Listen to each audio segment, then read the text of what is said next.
Bismillahirrahmanirrahim. Allahumma salli ala Sayyidina Muhammad wa ala alihi Sayyidina Muhammad. Hai, Assalamualaikum. Welcome back to Cengkeh Channel. Terima kasih kepada semua kerana sentiasa memberi support untuk channel ni. Akak juga ingin ucapkan terima kasih kepada yang dah subscribe untuk channel ni. Hari ini akak akan kongsikan satu perkongsian mengenai mulut cabul. Kalau korang nak tahu apa yang berlaku sebenarnya, korang kena stay sampai habis. Bismillahirrahmanirrahim. Alhaakumut takathur hatta zurtumul maqabir. كلا سوف تعلمون ثم كلا سوف تعلمون كلا لو تعلمون علم اليقين لترون الجحيم ثم لترونها عين اليقين ثم لتسألن يومئذ عن النعيم.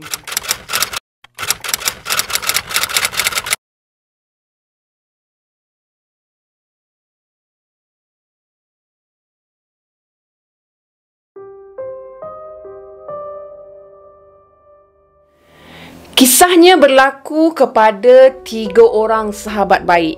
3 orang sahabat baik ni memang berkawan daripada IPT lagi.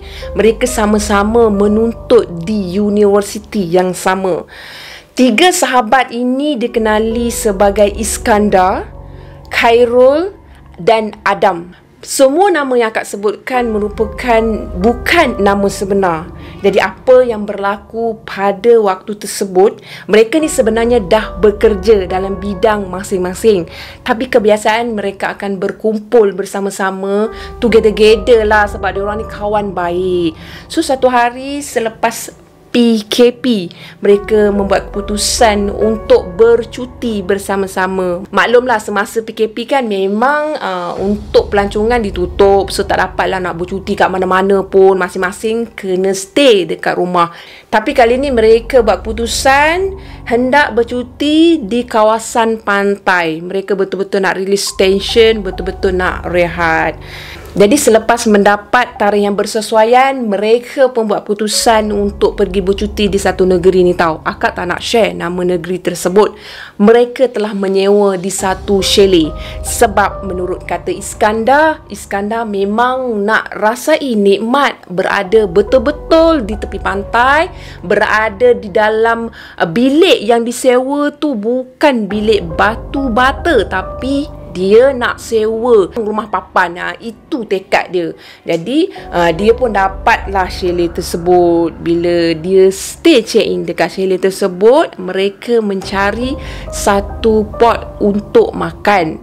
Kawasan tersebut bukan kawasan mereka. Jadi untuk sampai ke kedai makan, mereka kena meronda juga dekat kawasan berdekatan. Kali ni mereka buat keputusan untuk makan juga di tepi pantai. Jadi mereka memang kali ni mereka nak release tension. Mereka nak dengar bunyi desiran-desiran pantai. Mereka nak melihat keindahan yang terletak di pantai. Senang cakap, mereka memang nak enjoy kali ni. Jadi bila sampai ke kedai makan selepas berpusing-pusing kan, sebab kedai makan tu ada yang mereka sampai kedai makan tu tapi macam tak syok, view dia tak cantik. So mereka nak cari yang betul-betul syok dan cantik. Bila sampai, mereka parking kereta, lepas tu masuk dekat kedai tu. Kedai makan tu simple je korang, biasa je. Bukan kedai makan like restoran yang besar-besar, tak. Tapi kedai makan tu memang memang itulah yang diorang nak, ala-ala kampung apa semua kan. Jadi bila masuk dalam kedai makan tu, mereka ambil lokasi di luar kawasan kedai, bukan dalam kawasan kedai, sebab mereka nak melepak. Kalau boleh nak lepak sampai ke pagi, kalau boleh. Tapi masa tu mereka ambil kerusi di satu meja. Masa dekat kerusi tu kan, salah seorang daripada kawan mereka ni, si Khairul ni sebenarnya memiliki pandangan orang kata hijab terbuka tau. Dia memang sedia maklum apa yang dimiliki dia, dan kawan-kawan dia ni pun sedia maklum bahawa Khairul ni memang boleh nampak apa yang ditakdirkan dia nampak lah. Maksudnya kalau diizinkan dia akan nampak. Jadi masa mereka nak duduk makan-makan dekat situ, elok je, semuanya okey, semuanya dalam keadaan masih lagi clear, okey, tak ada masalah. Mereka order makanan macam biasa semua. Sehinggalah masa Khairul nak mula makan, Khairul telah didatangi oleh seseorang, di mana seseorang yang akak maksudkan tu tak dapat dilihat oleh dua lagi rakan dia. Masa tu Khairul dia memang excited dengan masakan negeri tersebut tau. Apa yang dia order tu memang dia nak makan. So dia makan pada permulaannya dalam keadaan yang memang menyelerakan. Tapi dia punya selera tu terhenti tau bila dia nampak seseorang tu tau. Di masa tu dia meletakkan dia punya sudu tu, garpu semua dia letak. Lepas tu kawan dia Iskandar dengan Adam ni memang perasan Khairul ni memang dah menunjukkan respon yang lain macam tau. Lepas tu Iskandar cakap dekat Khairul ni, Iskandar kata dekat Khairul, kau kenapa tiba-tiba berhenti makan? Engkau memang suka buat spoil lah. Kali ni kau nampak hantu apa pula?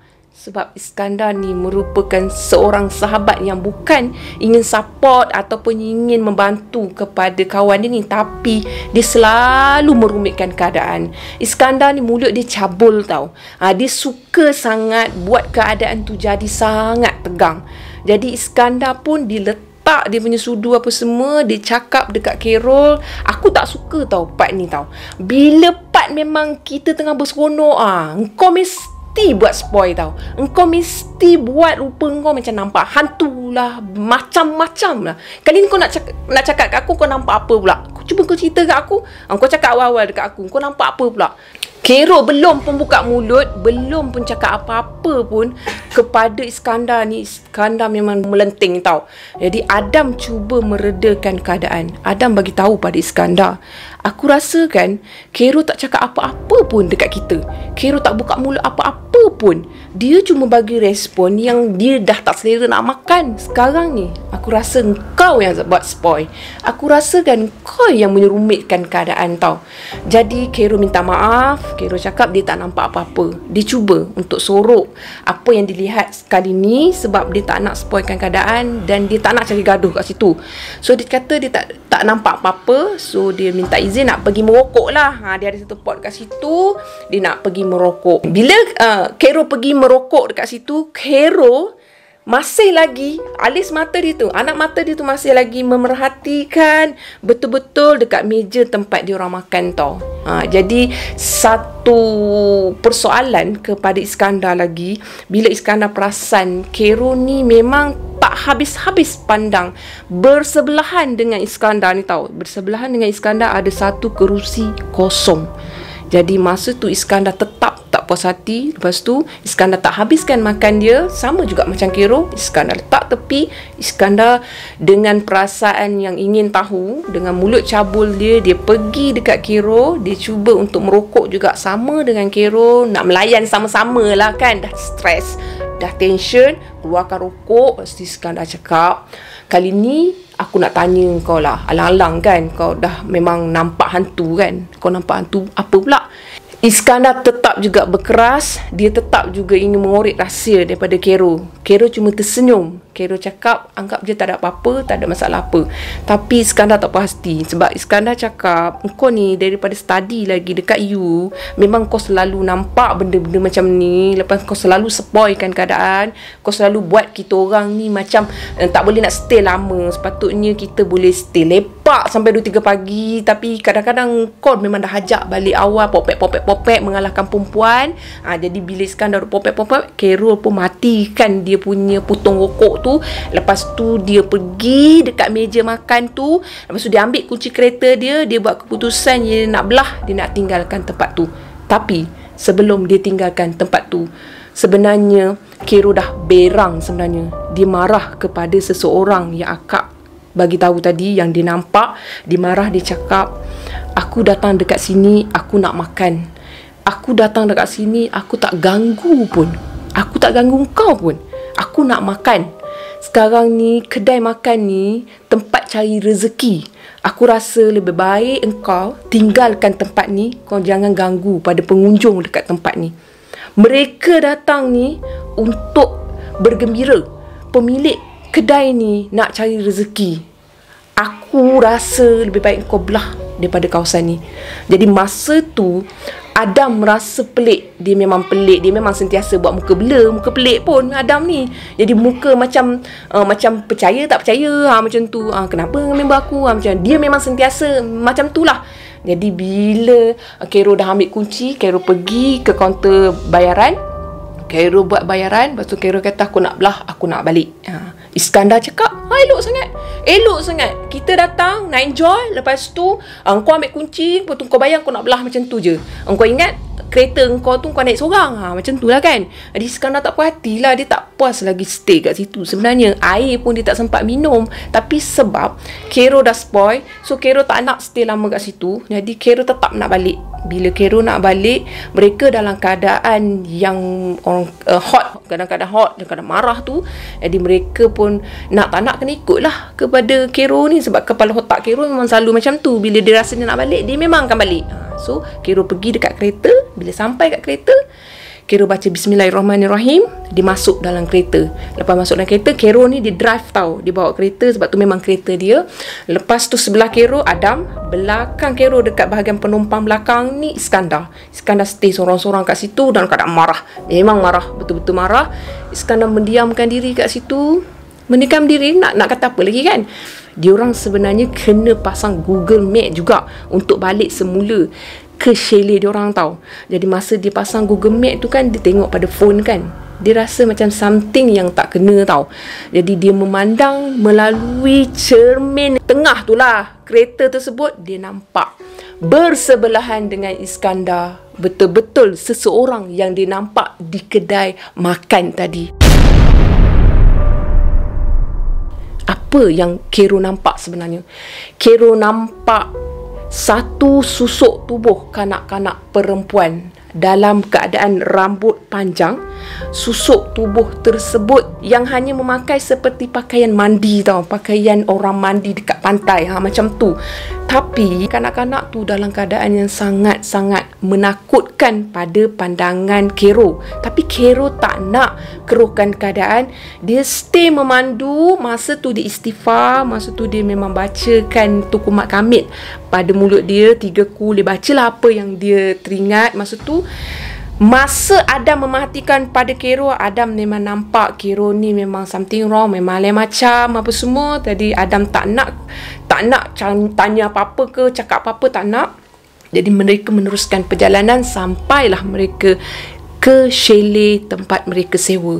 Bila sampai di pintu chalet, maksudnya mereka dah turun kenderaan, dah parking semua, dah sampai ke pintu chalet, Khairul mengingatkan kepada 2 sahabat dia ni, sebelum masuk ke dalam chalet ni, korang kena baca Bismillahirrahmanirrahim, kemudian beri salam. Jadi masa tu Iskandar macam tak boleh terima. Dia ni macam berang tak berang, macam keras tak keras tau kepala dia tau. Dia cakap lah, Eleh, sampai macam tu sekali kau nak ajar aku kan? Setiap kali kau mesti nak ajar aku benda yang sama. Sebenarnya sifat manusia ni, walau sekecil-kecil benda yang sama dia ajar. Itulah yang kita mudah lupa sebenarnya. Tapi setelah diingatkan oleh Khairul berkali-kali, tolong baca Bismillahirrahmanirrahim, tolong bagi salam. Jadi mereka pun ikut. Dia masuk ke bilik yang mereka sewa tu, sampai kat dalam tu, Khairul tak cakap banyak. Dia duduk dekat katil. Kemudian Khairul letak dia punya kunci kereta di meja sisi katil tu kan. Lepas tu dia tak handphone dia, segala nenek dia kat situ. Lepas tu dia menghelakan nafas lega. Macam lega dengan sesuatu, tapi dia tak sedari sebenarnya sesuatu telah mengikuti dia. Sebab susuk tubuh kanak-kanak yang dia nampak dalam kereta tu sebenarnya dah mengekori dia. Tapi pada waktu tu susuk tubuh tu tak dapat masuk dalam sele tersebut. Jadi susuk tubuh tu berlega-lega di kawasan luar sele tersebut. Sele tu dia sebiji-sebiji tau. Jadi masa tu Iskandar mendengar bunyi sesuatu yang menakutkan pada dia lah. Bila dia dengar bunyi ketawa kanak-kanak. Iskandar dengar. Iskandar yang pada asalnya memang cari gaduh dengan Khairul, memang tak puas hati dengan Khairul, duk tanyalah kan, kau nampak apa? Kau nampak hantu apa? Kali ni kan. Jadi masa tu Iskandar terkejut tau. Bila dia terdengar bunyi suara kanak-kanak ketawa.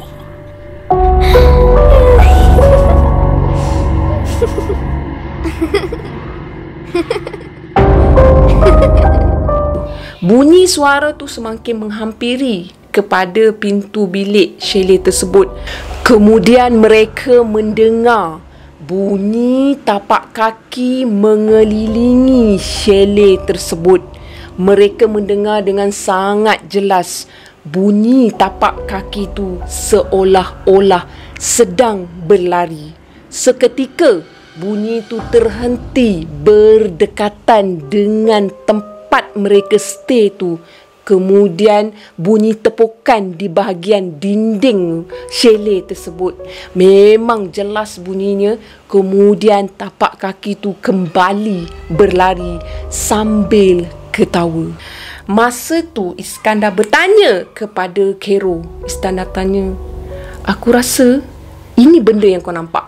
Iskandar dapat merasakan perkara tersebut sebab setahu aku mana ada bayang-bayang kekilbat budak-budak. Aku tak jumpa budak-budak kat sini kan. Tapi Khairul cuba lagi mententeramkan keadaan. Khairul cakap, mungkin kanak-kanak tu daripada pengunjung lain ataupun daripada anak pemilik pada chalet tu. Sebab chalet tersebut berdekatan dengan dia ada rumah ketuan chalet tu untuk memudahkan mereka menguruskan chalet tu. Jadi atas jawapan yang diterima, Iskandar rasa lega. Dia rasa puas hati lah. Okey, fine, tak apalah kan. Alhamdulillah lah keadaan jadi reda, okey. Tapi bila Iskandar mula merasa lega, pintu bilik chalet diketuk berkali-kali. Bukan ketuk tuk tuk tuk. Bukan. Memang tak. Tapi ketuk dia tu ketuk gedegang. Pintu chalet tu papan korang. Gedegang. Bagai nak runtuh tau. Pintu tersebut tau. Masa tu Khairul pesan kepada Iskandar, jangan buka pintu tu. Aku kata jangan buka pintu tu, abaikan. Masa tu Khairul pergi ke tandas, dia ambil wuduk, kemudian Khairul pun menunaikan solat isyak setahu akak masa tu. Lepas tu Khairul meneruskan lagi dengan membaca ayat suci Al-Quran yang terlintas dalam fikiran dia. Dia istighfar banyak-banyak, dia berzikir banyak-banyak. Sebab Khairul memang dah ada basic-basic macam tu. Dia kan memiliki keistimewaan. Jadi perkara-perkara macam tu dia memang dah sebati dengan Khairul tau. Jadi bila keadaan agak reda semua tu, suara ketawa kanak-kanak tadi kembali semula tau. Masa tu Iskandar dia tak kira kali ni nak atau tak nak. Dia nak tengok bunyi suara tu. Dia nak tengok apa yang ada kat luar. Dia nak tahu suara tu milik siapa tau. Jadi Iskandar pun dia buka pintu. Masa dia buka pintu bilik chalet tu, masuk pintu rumah chalet tu lah kan.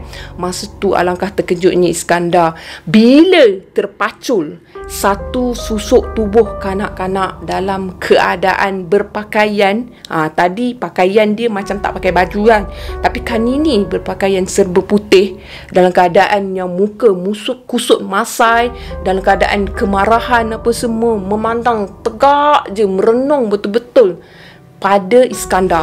Masa Iskandar buka pintu tu, Iskandar telah ditanya oleh susuk tubuh kanak-kanak tersebut, abang, nampak mak saya tak? Abang tampak tak mak saya? Macam tu. Lepas tu Iskandar memang dalam keadaan terkejut, automatik tangan dia gedegang, tutup pintu, tutup pintu dengan sekuat hati. Kemudian Iskandar dalam keadaan terketar-ketar menuju ke arah katil mereka sewa masa tu. Ada 2 katil tau. Dia pergi ke arah katil, tangan dia memegang kepada tilam tu, pada selimut kat situ dalam keadaan ketar-ketar. Lepas tu Khairul bagi tahu dia, sekarang kau tahu kan apa yang kau nak tengok sangat? apa yang kau nak sangat nampak kan. Hari ni rezeki kau nampak, so aku tak boleh nak kata apa. Sekarang ni aku nasihatkan kau sama-sama kau pergilah ambil wuduk, lepas tu engkau solat dulu, lepas tu kita sama-sama malam ni kita pasanglah dekat handphone apa semua ayat-ayat suci Al-Quran, kita stay dalam bilik ni sehingga esok. Aku pun tak tahu nak buat apa lagi pun. Itu je yang termampu aku buat. Kita minta bantuan daripada Allah Subhanahu Wa Taala. Jadi selepas mendengar nasihat daripada Khairul, Iskandar dia ikut di aku. Kali ni mulut dia memang dah tak cabul lah. Dia memang aku, dia memang ikut. Sementara Adam tu rupa-rupanya korang dah terlena. Tu masalahnya. Adam dalam keadaan macam ni pun rupa-rupanya dia balik tu memang dia dah lena betul. Dekat katil tempat Khairul duduk tau. Dah berdengkur, tak nak buat apa lah kan. Jadi Iskandar pergi ambil wuduk apa semua, dia solat isyak apa semua, dia sama-samalah dengan Khairul pada malam tu. Dia bukakan ayat suci Al-Quran, dia buka surah Ar-Rahman, dia buka surah Yasin, lepas tu dia sendiri membacakan ayatul kursi pada masa tu. Alhamdulillah, gangguan daripada budak tu menghilang tau. Menghilang. Kemudian esok pagi mereka buat keputusan tak nak stay dah dekat situ, sebab mereka menyewa sepatutnya 3 hari 2 malam, tapi disebabkan kejadian tu mereka check out awal. So selepas tu mereka balik semula ke KL. Syukur Alhamdulillahnya banyak pengajaran yang Iskandar ambil selepas kejadian ni. Mulut dia dah tak lagi bercakap yang bukan-bukan ataupun memsoalkan yang bukan-bukan. Malah hubungan mereka menjadi bertambah baik. Jadi setakat ini saja perkongsian untuk kali ni. Apa yang baik sama-sama kita ambil, jadikan tauladan. Apa yang buruk sama-sama kita ambil, jadikan sempadan. Bye korang. Assalamualaikum. Jangan lupa subscribe. Jangan lupa kongsi cerita. Bye. Assalamualaikum. Bye.